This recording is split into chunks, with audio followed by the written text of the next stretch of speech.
पिछले लेक्चर में हमने चैप्टर सेकंड चिकित्सा देखा था। अब हम विषाक्तता आहार परीक्षा और विरुद्ध आहार के बारे में इस लेक्चर में पढ़ेंगे। तो सबसे पहले हम देखते हैं विषदाता के लक्षण क्या क्या होते हैं। चतुर होगा, बुद्धिमान होगा, चेष्टा और मुख्य भाव देखने को मिलेंगे, घबराया हुआ होगा, है ना, मूर्ख जैसा प्रदर्शित करेगा, अपने आप को मूर्ख बताए, ऐसा दिखाएगा कि ये मूर्ख है, बिना बात के हंसेगा, है ना, कोई बात नहीं हंसने वाली तब भी हंसेगा, है ना, और सिर के बाल सहलाएगा और दौड़ने का प्रयास करेगा, है ना, वहाँ से भागने का प्रयास करेगा, और जाते समय पीछे मुड़कर देखेगा कि कोई पीछे आ तो नहीं रहा है ना, और डर से कांपेगा। ये विषदाता के लक्षण होते हैं जो विष को देते हैं। अब विषकन्या के लक्षण। अब विषकन्या क्या होती है कि पुराने ज़माने में राजा महाराजा होते थे तो वो अपने शत्रुओं को मारने के लिए विषकन्या का प्रयोग करते थे, है ना। वो क्या करते थे कि विषकन्या को अपनी पुत्री को जन्म से ही थोड़ा थोड़ा विष देकर उसको विष का आदी बना देते, एडिक्शन कर देते थे विष का, जिससे उसे उसके स्पर्श करने से, उसके छूने से और उसके वायु से, है ना, तो क्या होता था कि शत्रुओं के प्राण हर जाते थे। तो वही है, क्या क्या लक्षण हैं विषकन्या के। विषकन्या के माथे पर पुष्प कोमल पत्र रखने पर वह मुरझा जाते थे, है ना। और बेड है, उसके जो चारपाई होती है उस पर क्या है कि खटमल, जुएं, कीट ये सब मर जाते थे, है ना। स्नान जल में अगर मक्खी या मच्छर गिरते हैं तो वो भी मर जाते थे, और जिसको भी वो स्पर्श करती है ना, उसकी मृत्यु हो जाती है। ये क्या है विषकन्या के लक्षण। ये विषकन्या होती है। 5 मार्क्स में पूछ लेता कि विषकन्या क्या है और विषकन्या के लक्षण क्या होती है।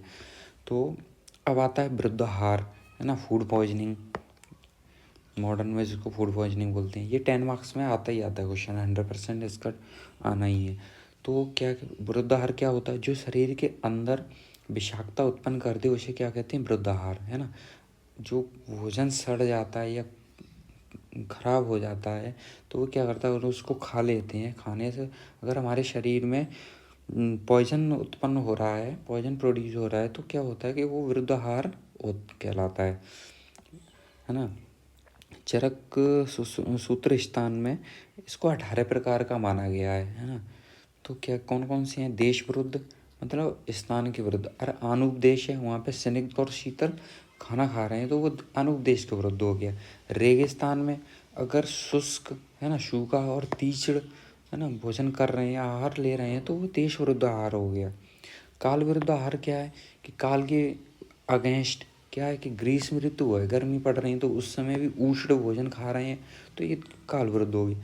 शीत ऋतु में क्या होता है कि शीत भोजन खा रहे हैं और शुष्क खा रहे हैं, ये शीत विरुद्ध हो गया। अग्नि विरुद्ध क्या है कि पाचन शक्ति के अनुसार अगर उसकी पाचन शक्ति मंद है ना, तब भी अगर खाना खा रहे हैं ना, जठराग्नि मंद हो चुकी तब भी अगर खाना खा रहे हैं तो अग्नि विरुद्ध आहार हो गया। मात्रा विरुद्ध क्या है? क्वांटिटी के कि सम मात्रा में शहद और घृत का सेवन क्या है? पॉइजन का कार्य का पॉइजन बन जाता है ना, सम मात्रा में अगर इसका आहार करेंगे तो। शातम्य विरुद्ध क्या है कि कटु और उष्ण पदार्थ शातम्य पुरुष को शीतल और मधुर पदार्थ का सेवन करा दें तो वो क्या हो जाएगा? शातम्य। कोई भी पुरुष है वो अगर उसको उष्ण भोजन अच्छा लगता है ना, और उसको फिर मधुर या शीतल ठंडा खाना दिया जाए तो वो शातम्य, उसके शातम्य विरुद्ध हो गया है ना। दोष विरुद्ध क्या है? औषध आहार कर्म का सेवन सदैव दोषों के समान करना चाहिए, है ना।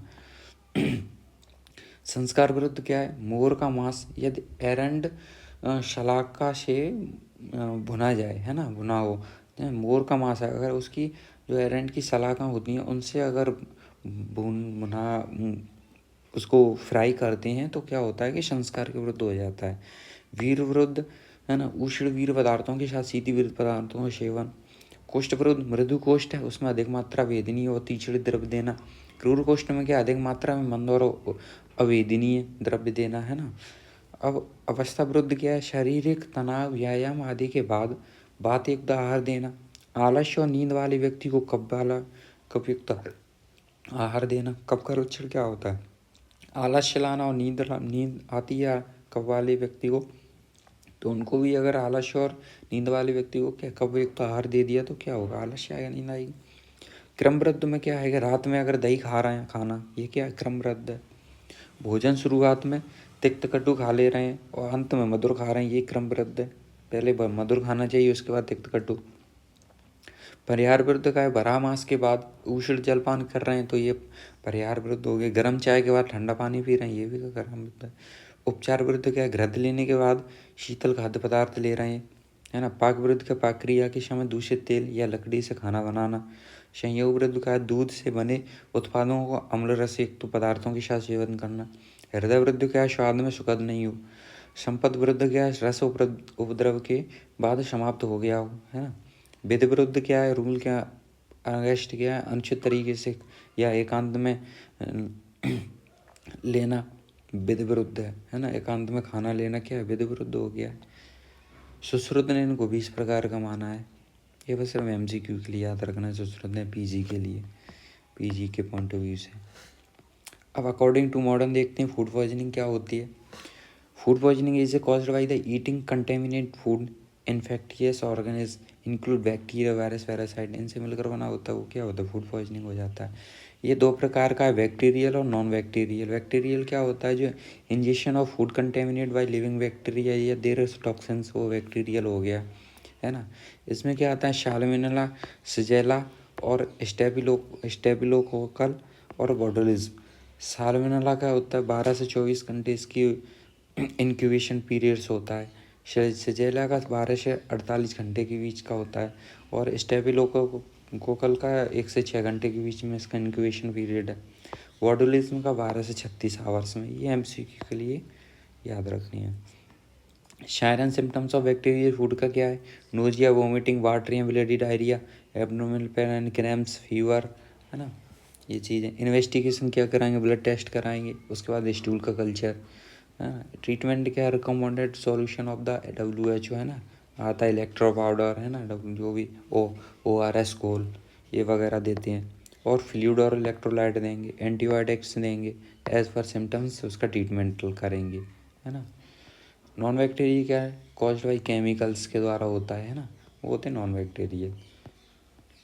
तो आपका 3rd चैप्टर ख़त्म हुआ।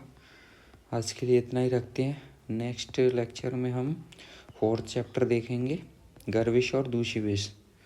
चलिए, थैंक यू।